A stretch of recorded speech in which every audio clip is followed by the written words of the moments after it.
I am Dr. How are you doing? Welcome to another episode of Why You Should Quit Smoking. Today I was thinking about some type of people who try to quit smoking but never really quit smoking in their minds.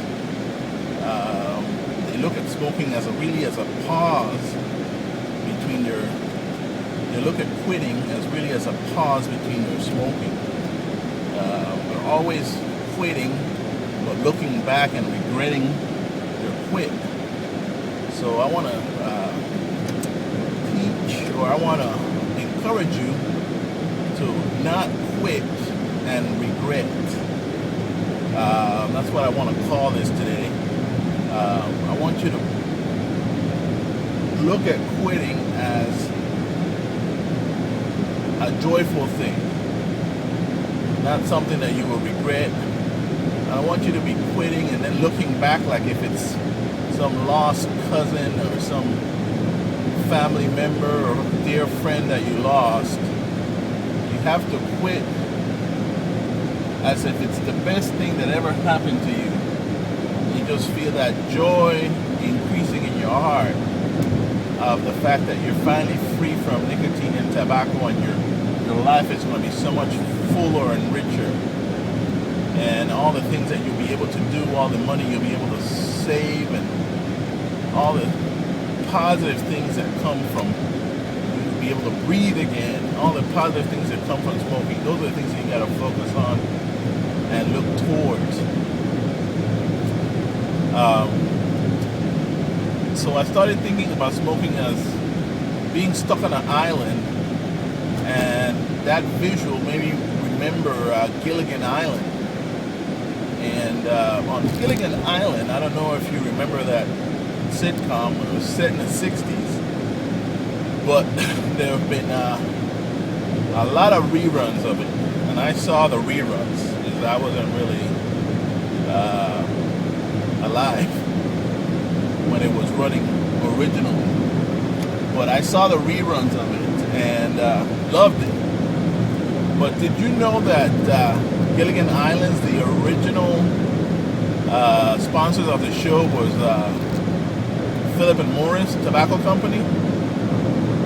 Yes, they were. And you can look it up. It was shocking to me. But when I thought of quitting as being stuck on an island, Gilligan Island immediately came up. And then I started thinking about the characters in Gilligan Island as being sort of a small sample of society where you have all kinds of different people. You have 7 people over in the island, but they all represented something else. You had the smart ones and the not so smart ones, and the beautiful ones and the plain looking ones. You had the rich ones and the not so rich. The fat and the skinny. You had there was just about every single demographic you could think of represented. The city folk versus, the country folk. You had all that different demographics represented in this show.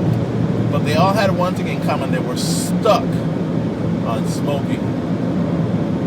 Now, if you're stuck on smoking, what's going to happen is you're not going to be able to get off the island. The moment you get on the boat that's taking you off the island, you're going to see the big blue ocean, and you're going to be afraid.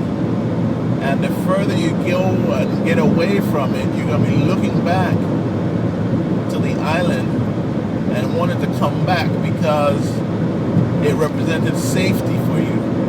It's not your ideal, but it's safety. And that's what you got to stop yourself from doing when you're trying to quit. You got to quit without fear. You got to quit with joy in your heart. You got to quit without regrets. And look forward ahead at the things that are going to be there. I don't think any of the people at Gilligan Islands thought that they had a better life on the island. than they would have had they come back to civilization. But there they were on the island week after week, stuck and unable to move from it. It's an interesting little metaphor of life and smoking, I think. So get off the island, lose that island mentality, quit smoking. Thank you.